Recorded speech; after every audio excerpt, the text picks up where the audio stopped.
de Timoteo, capítulo 3, versículo 16 al 17. Si no se lo ha aprendido, le invito a que se lo aprenda. Yo no tengo monitor. Y dice: toda la escritura es inspirada por Dios y es útil para enseñar, para redarguir, para corregir y para instruir en justicia.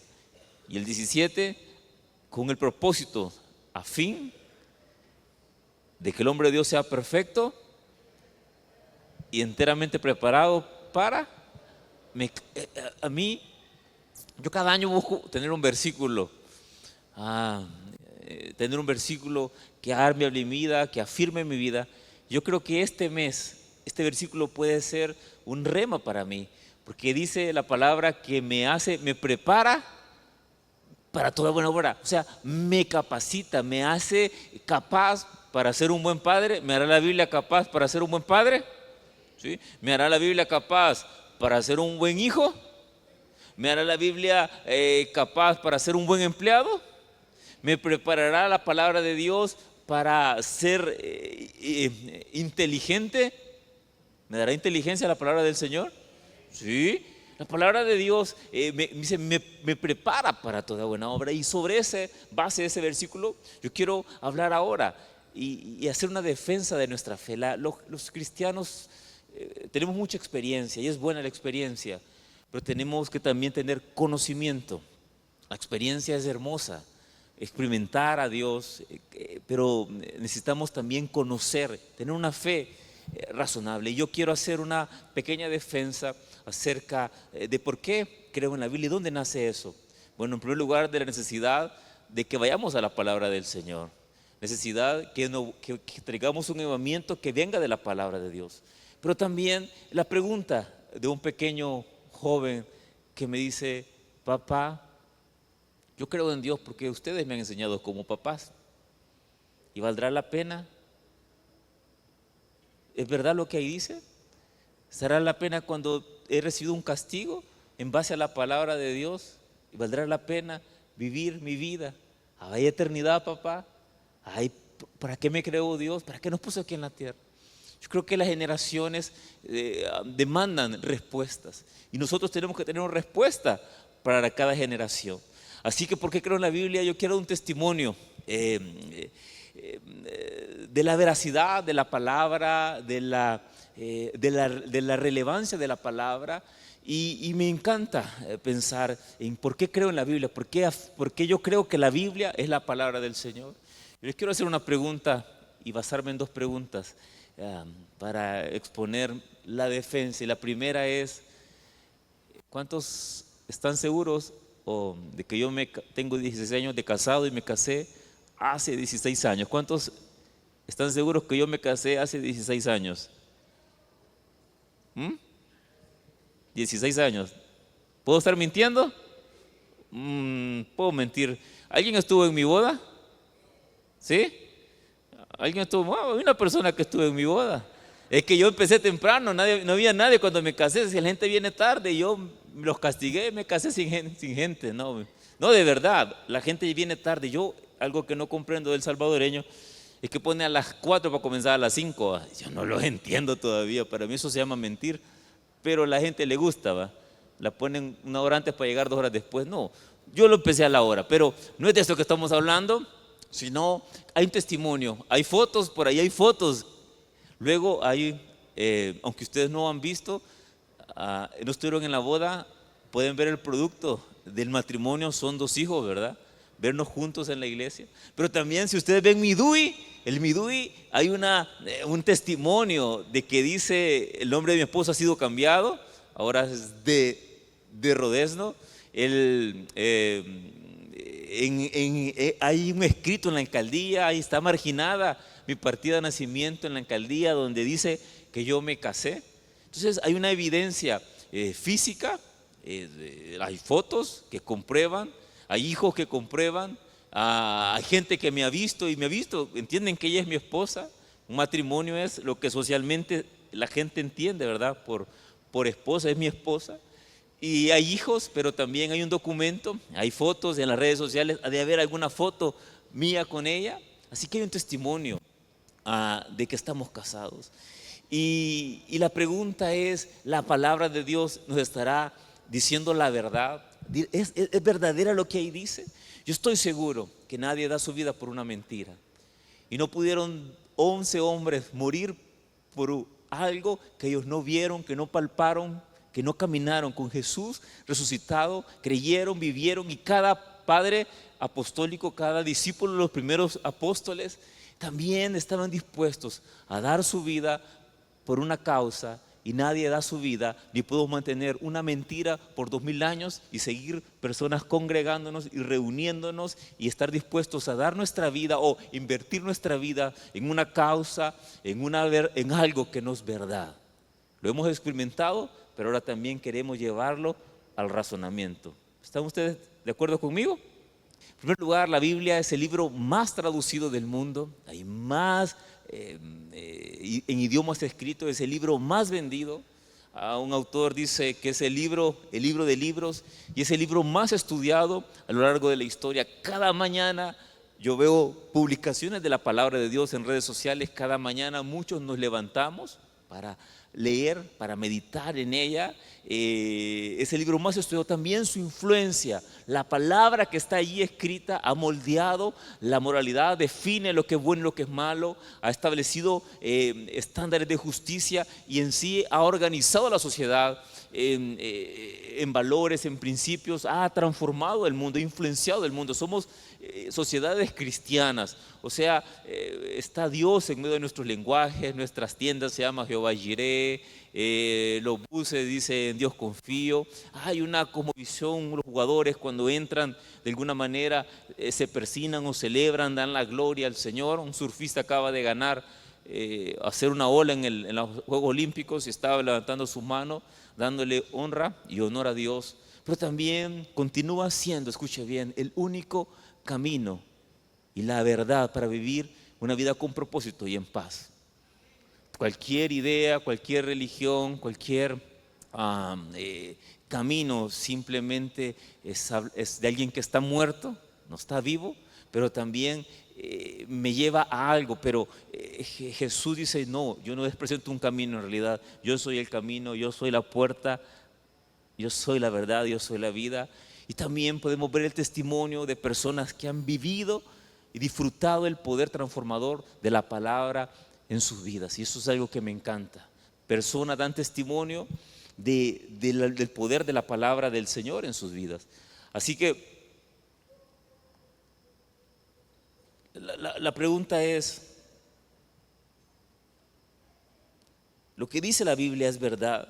Nuestra fe tiene que ser una fe inteligente, una fe basada también en saber que la historia afirma a la existencia histórica de lo que ahí dice, los acontecimientos. Ahí arqueológicamente hay una seguridad que comprueba o que afirma lo que la palabra dice, pero también es objetiva, porque toda la palabra me lleva a una persona que es Cristo. Toda la palabra tiene un objeto que es Cristo, y al final toda la palabra lo que hace es formar a Cristo en mí. Toda la palabra me apunta a Cristo, y cuando yo abro la palabra, cuando estudio la palabra toda apunta a formar la imagen de su Hijo en mí. Dice la Biblia que lo que estaba escondido y lo que no entendían nadie es que Cristo ahora iba a ser formado en nosotros. Amén. Eso es el misterio. Toda la Biblia, todas las profecías me apuntan a una persona que es Cristo. Cuando yo abro la Biblia, todo apunta a que Cristo va a ser formado, va a ser aumentado en cada uno de nosotros. Así que esa es la tarea, a fin de que todo hombre de Dios sea perfecto. Es la imagen de Cristo en nosotros y preparado para toda buena obra. Me encanta la gente que en su inocencia, no, en su sencillez va la palabra y ella le da vida, le hace sagaz, lo hace atractiva, lo hace hermoso. Así que la palabra de Dios tiene la capacidad de al que es tonto, hacerlo pasar por inteligente, por sabio. Tiene la capacidad de transformarnos, y yo creo en mi corazón que también cambia el ADN de nosotros. O sea, cambia mis emociones, cambia mis sentimientos, de tal forma que con el tiempo ya no sabe usted que quién vive, si es usted o es Cristo que está tomando el control de sus deseos, de sus emociones, de sus pensamientos, de su manera de vivir y su manera de actuar. Así que nadie va a invertir su vida en una mentira. Nuestra fe está basada en hechos verificables, evidencias históricas, en transformaciones reales. Para mí, yo le digo, es una fe inteligente, es una fe objetiva y podemos confiar que hay otros autores que afirmaron que Jesús había muerto. Ustedes habrán oído de Tácito, de Flavio Josefo. Tenemos un colegio que se llama Flavio Josefo. Ellos hablan en sus escritos, mencionan la muerte de Jesús bajo Poncio Pilato, confirmando como el acontecimiento clave del cristianismo. Así que mi sugerencia y la sugerencia es a mi hijo es: toma toda la evidencia, hijo, que puedas reunir, ponle en una balanza y consistentemente toda la evidencia te dará que Jesús murió y resucitó de entre los muertos. Toda la evidencia te dará claridad de que hay testigos que lo vieron morir, lo vieron resucitar y todavía sigue estas generaciones dando su vida. Así que por esa causa, por esa verdad, lo he dividido en tres grandes ideas. La primera es un testimonio escrito. Testimonio escrito. En primer lugar, debemos decir que lo que está ahí escrito es fidedigno. La pregunta es: ¿lo que está ahí? Pues lo que yo sé, o lo que yo he sabido, no porque me propuse estudiar para esta enseñanza, sino porque yo siempre tuve el interés desde pequeño de tener una defensa de mi fe. La palabra del Señor tiene exactitud, tiene más ejemplares que cualquier otro texto antiguo. Por ejemplo, un libro normal podemos encontrar 10 copias, 10 ejemplares, de 8 a 10 ejemplares. Hay unos dos que hay hasta 200 párrafos que se toman de diferentes lugares. Pero la palabra de Dios, escuchen bien, tiene más de 5.800 manuscritos donde dan certeza de lo que ahí dice. Es lo que los primeros cristianos o los primeros judíos tenían en su historia, en sus escritos, en sus papiros. Hay demasiadas copias para decir que hay exactitud en lo que ahí está escrito. De Platón, simplemente 7 manuscritos y creemos los pensamientos que él dice. Aristóteles, un manuscrito nada más se ha ocupado. Y la Biblia tiene exactitud porque en el corto tiempo se encuentra un manuscrito y se encuentra el otro. Años después, 25 años después, 50 años después, 125 años después, hay un manuscrito, hay un rollo que tiene la misma intencionalidad, las mismas palabras. Así que usted puede estar seguro que la Biblia que usted tiene es la misma Biblia que Jesús también abrió. El mismo Isaías que usted está abriendo es el libro que Isaías tuvo. Y sobre el Nuevo Testamento hay más de 24.000 referencias de los primeros cristianos, más 24.000 referencias que hacen citas que estuvieron leyendo Apocalipsis, Juan, Hechos, las cartas de Pablo, estuvieron circulándose, se estuvieron enseñando y se estuvieron fueron parte de la lectura de los primeros cristianos. Sobre el Antiguo Testamento más o menos no es el punto, pero hubo un señor que le gustaban los libros e hizo una gran biblioteca, y esa biblioteca se llamaba la Septuaginta. Entonces él reunió muchos libros sagrados porque su biblioteca era bien sencilla, pero esa no era la Biblia de los hebreos. Por eso es que hay unos libros apócrifos y tienen el carácter de que no están inspirados por Dios, pero los judíos mantenían los mismos libros que ustedes leen: Génesis, Éxodo, Levítico, Número, hasta Malaquías. Y hay una regla, hay un canon que define qué libros son divinos y qué libros no, o sea, qué libros se ocuparon tradicionalmente. No es que nosotros pusimos una regla, sino que seguimos con la tradición judía de los libros que ellos aceptaban normalmente. Así que usted puede estar seguro que los libros que usted leyó son los libros que leyeron la primera iglesia de Jesucristo. Amén. La palabra que está ahí escrito es fiel, porque no existe ningún libro en el mundo que podamos encontrar textos sobre textos en corto tiempo. También podemos ver la exactitud de lo que ahí dice. Se va a cumplir lo que ahí dice, hermanos. Miren, si un adivino, o sea, un Nostradamus, yo les digo, hermanos, ¿quién puede adivinar los 60 partidos del Mundial? ¿Creen ustedes que le pego a 10 partidos del Mundial de los 60? ¿Ustedes creen que le pegaría?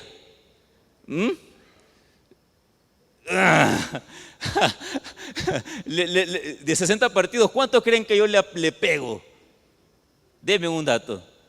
¿A 5? Yo creo que no le pego ni a uno. No, tal vez le pego que Argentina gane un partido, no sé, o a Brasil, pero es bien improbable que yo pueda acertar los 60 partidos de un mundial y definir el campeón. Pues la Biblia tiene más de 2000 profecías predictivas que dicen que van a suceder, y saben que eso es humanamente imposible, que en un libro que sea meramente humano se cumpla tantas profecías. ¿Y por qué me encanta eso? Por la autoridad que tiene la Biblia, por la inspiración divina. Cuando yo venía para acá, y les digo por qué me encanta, que sentirme eso es como nervios, es decir, venía para acá, dije yo, no me siento totalmente preparado, porque necesitaba más tiempo de estudio para luego hacer la enseñanza. O sea, no es la enseñanza en sí que no me estaba satisfecho, es que quería haber estudiado más y prepararme más.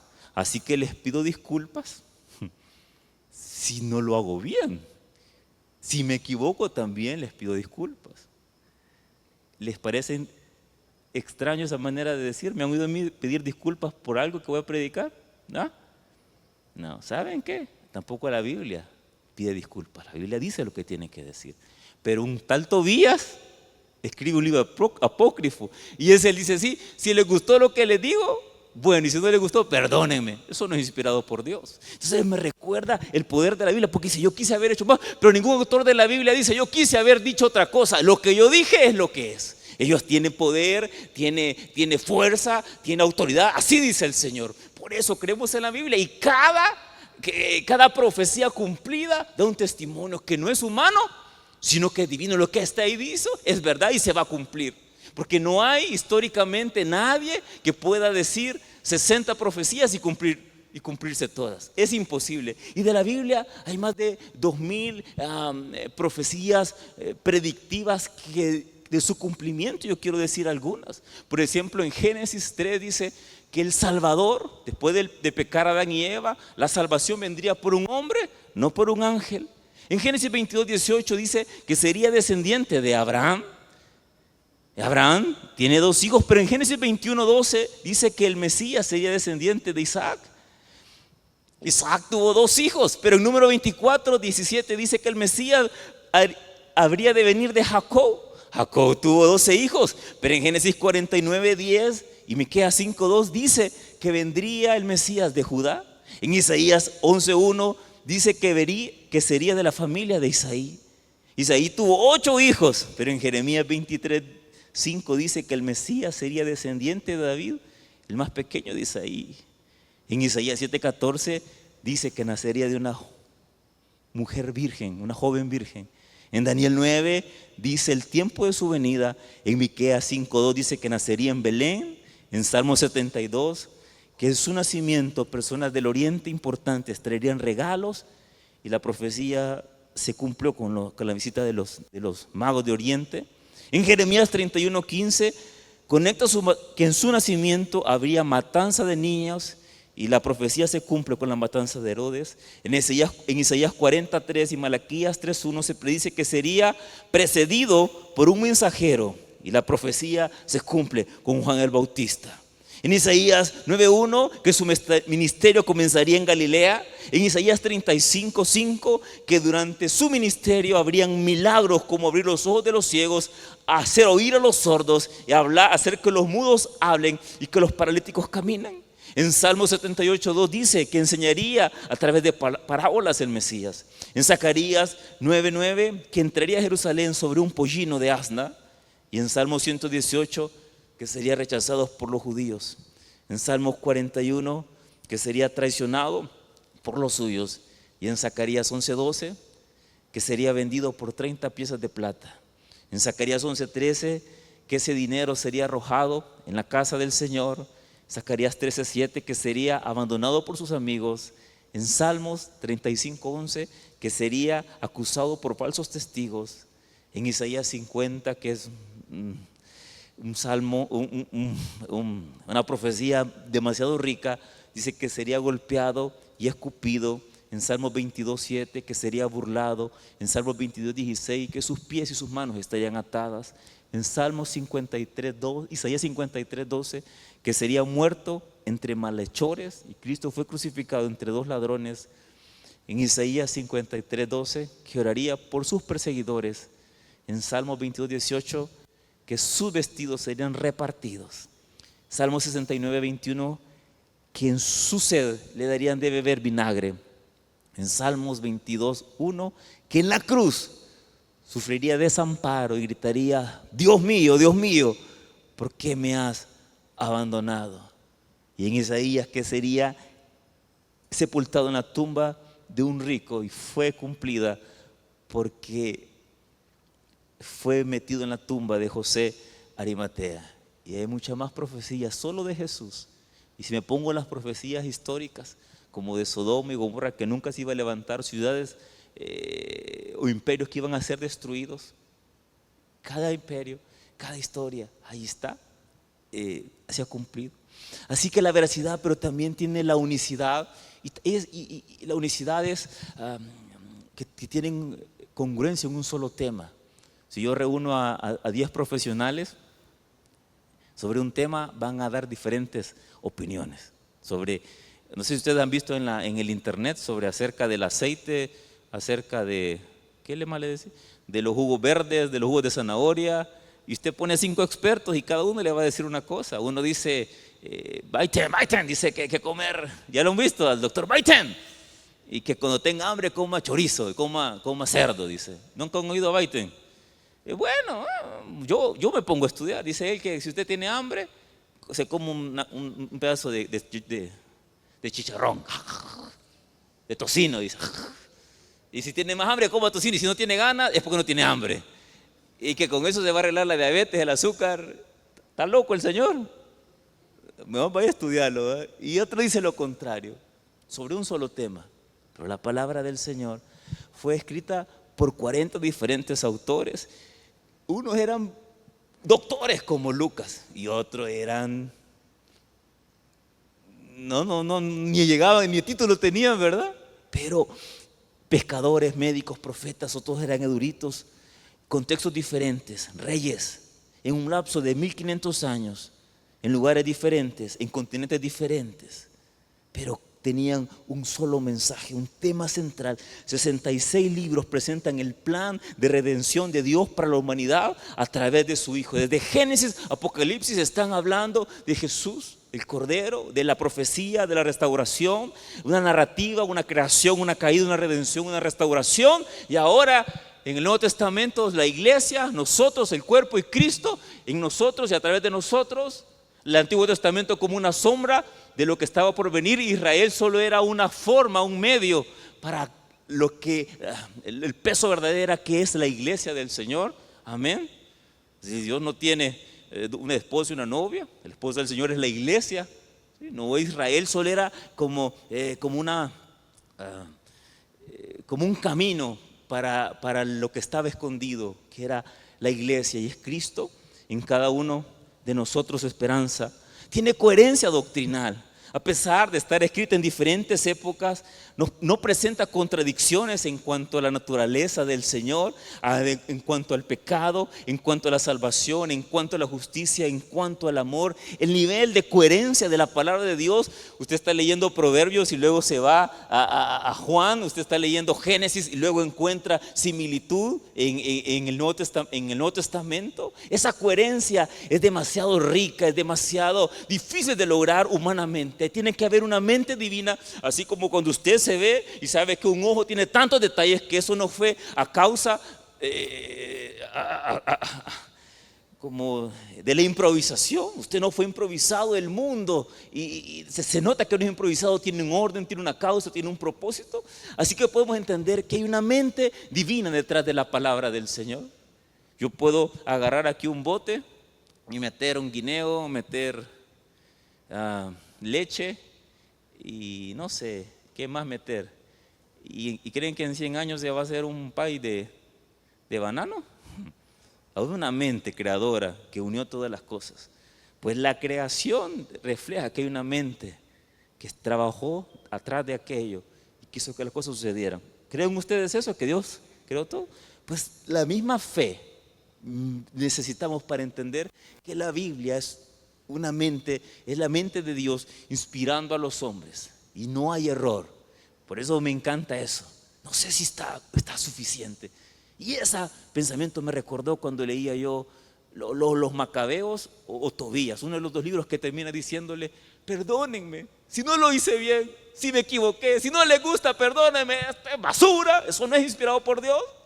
Porque la palabra no tiene error, está diciendo así dice el Señor, es palabra fiel y verdadera y cada palabra se va a cumplir y esa es nuestra esperanza. Que el poder que levantó a Jesús de los muertos también vivificará nuestras vidas, amén. Y el poder del Señor, el mismo poder actúa también en nosotros y a través de nosotros. ¿Creen ustedes que estamos aprendiendo un poquito? Amén. Vamos entonces tal vez a lo más, no sé si lo más bonito o lo más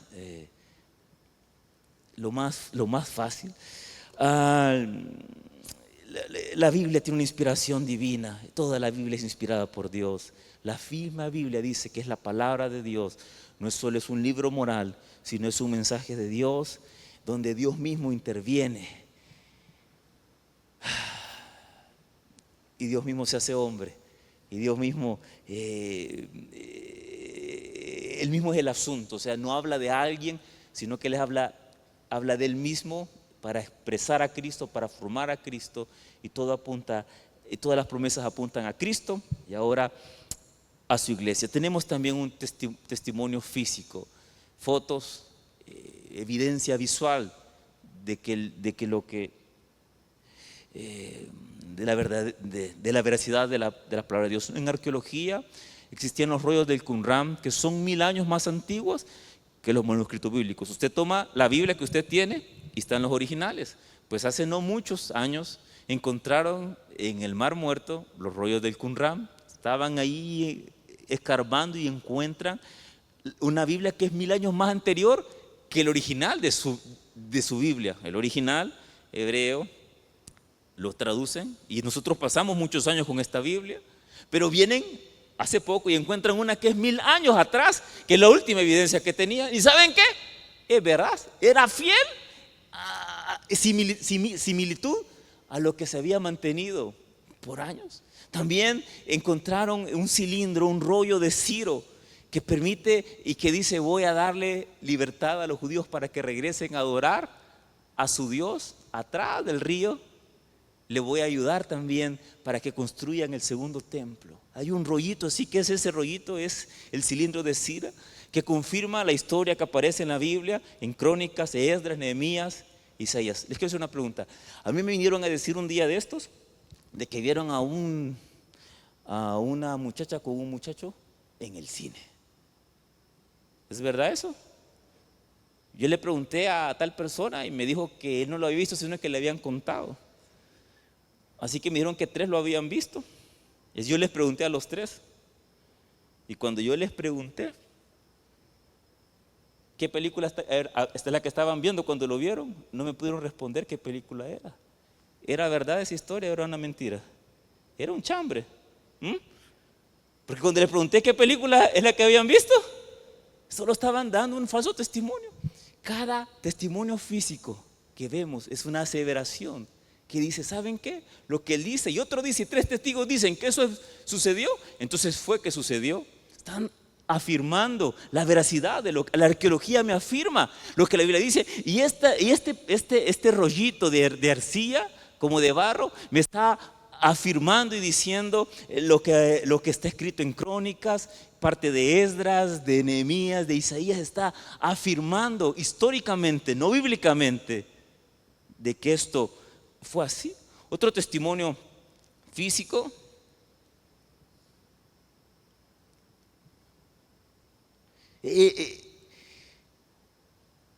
Es que en 1993 en el sur de Israel encontraron una piedra que decía la casa de David.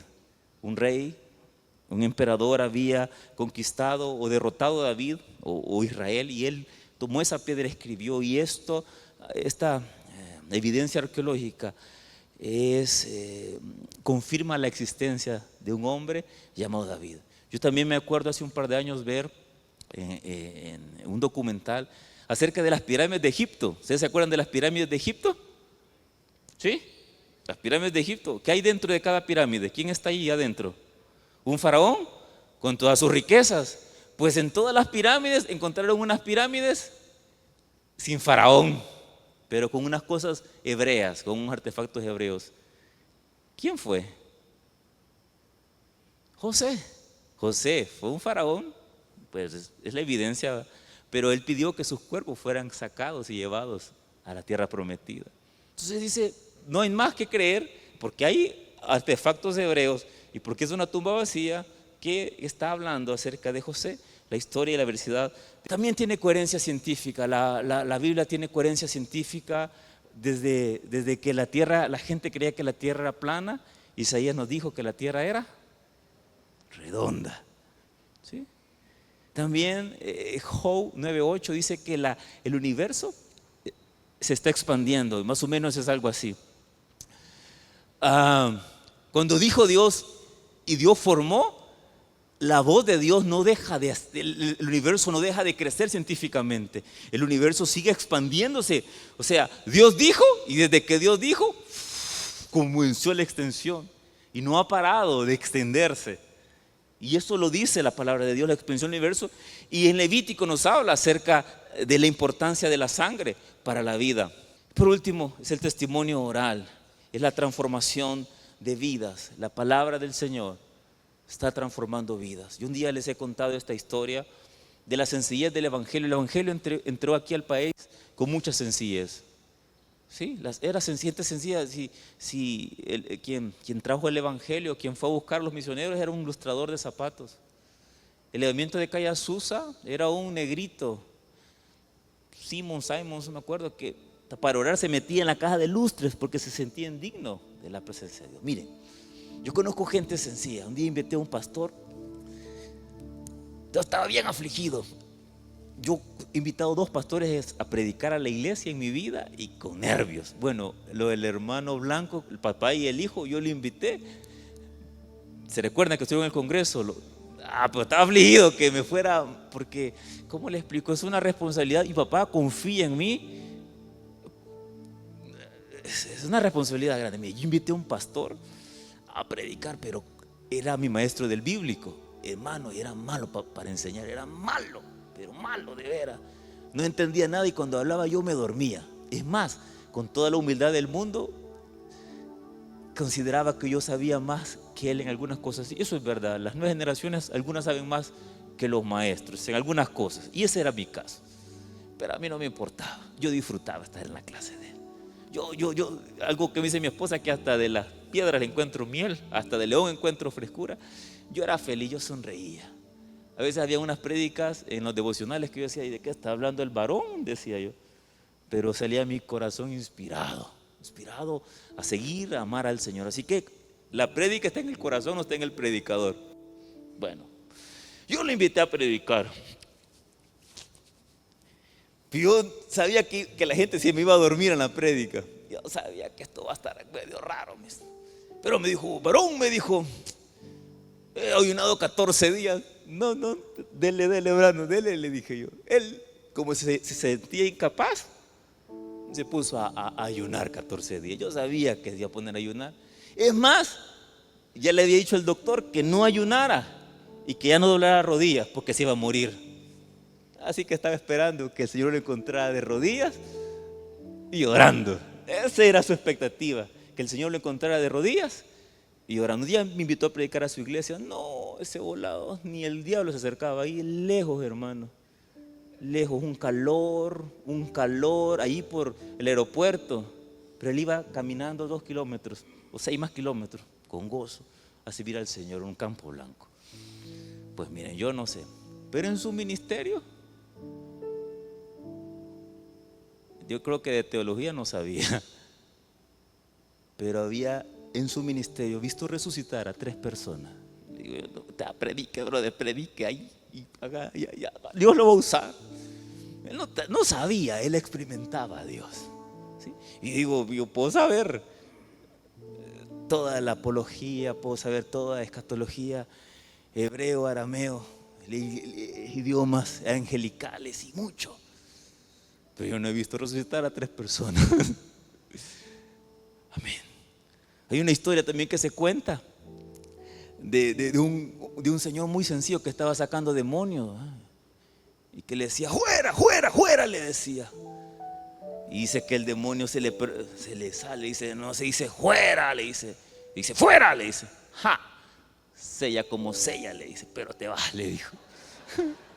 Y el demonio obedeció, porque no es decir lo correcto, es el peso de autoridad de quien lo estaba diciendo. ¿Ven? Así que necesitamos ir a lo científico, ir a una fe objetiva, una fe, hay historicidad. Sí, hijo, es verdad. No puede haber tantos libros ni tantas profecías si eso no viene del Señor. Confía en lo que ahí dice. Y vamos a dar nuestra vida, vamos a vivir por esta causa. Y mira, te va a hermosear y te va a engrandecer, te va a hacer exacto y perfecto sin que te falte nada. Vas a estar completo si la amas. Te va a enderezar tu camino, te va a hacer fructificar. La palabra es viva y es eficaz, es inspirada por Dios, es útil, te va a enseñar, te va a redarguir. Sí, es más, la historia, la arqueología es una evidencia física. Tú no estuviste en mi boda, pero ves el resultado de nuestro amor, y ustedes son el resultado del amor del Señor. Amén. Hay una evidencia física aquí de lo que está sucediendo. Nos reunimos cada domingo, cada semana, para proclamar la victoria de la cruz del Calvario. Toda la palabra de Dios, toda la palabra estaba hablando de uno, nuestro Salvador. Y ahora toda la Biblia nos está diciendo lo que Cristo hará en nosotros, a través de nosotros. Cuando hay una iglesia que entiende que es el poder que opera, y Pedro lo entendió, entonces caminó como un día normal. Había un paralítico del que había todos los días, pero ahora estaba consciente del poder de Cristo en él. Y le dice, no tengo plata, no tengo oro, pero yo entiendo la palabra ahora hecho carne, habitando en mí. En el nombre de Jesús, levántate y camina. Y 5,000 se convirtieron al Señor. Necesitamos entender y experimentar a Dios. Pablo de Tarso estaba loco por hacer algo, y el Señor lo transformó. San Agustín, él andaba buscando la verdad.